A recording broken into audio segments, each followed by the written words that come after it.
I want to acknowledge, first of all, Jim.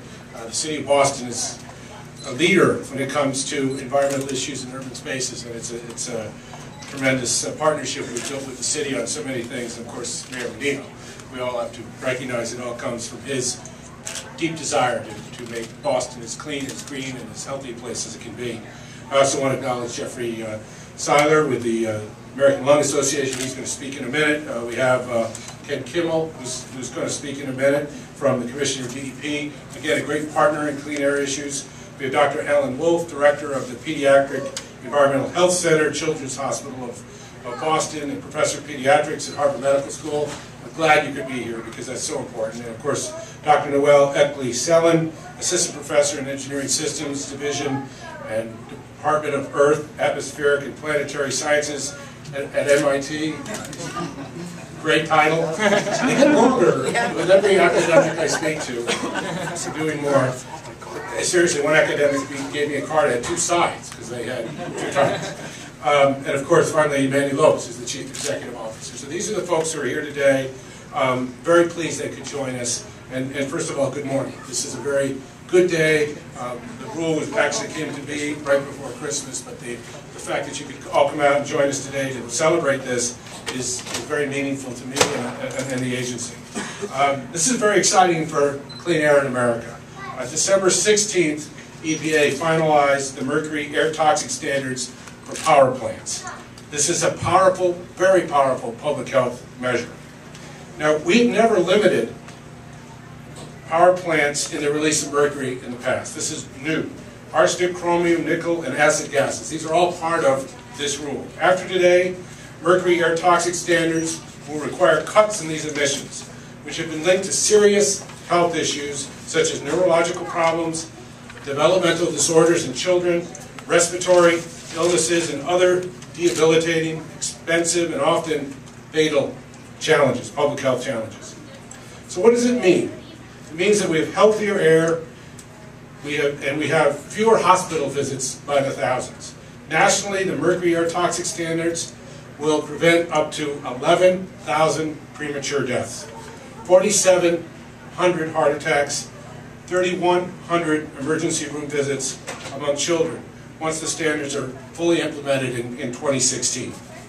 These standards will also help avoid up to 540,000 sick days in the workforce, 130,000 cases of aggravated asthma among children between ages 6 and 18 years old.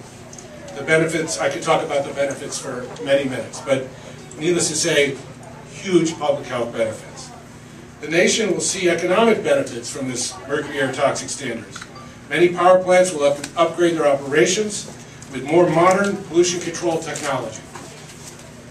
A recent bipartisan poll found that 75% of the voters believe that this rule is a good rule for clean air and it will be a boost to local economies, with thousands of new jobs being created from these investments in new technologies.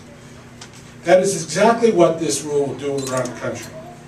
Now, there are about 1,100 coal plants, and about 40% do not use advanced control to limit those emissions.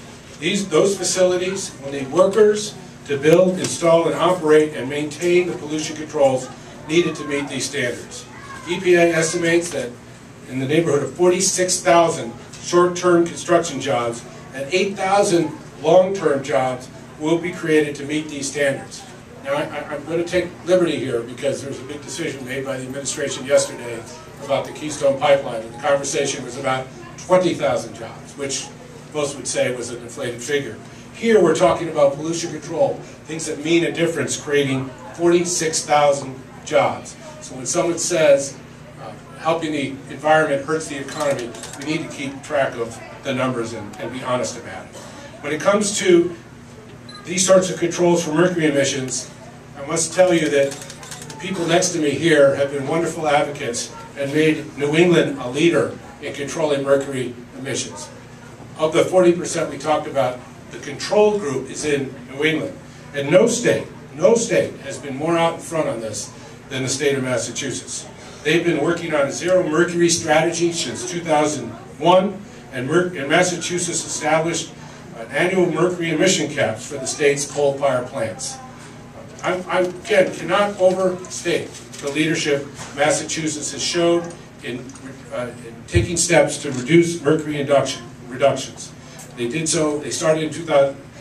Did so in 2004, and they updated their efforts in 2008. So this is why it's so important for New England. New England showed leadership. It's waited. It's waited. It's waited.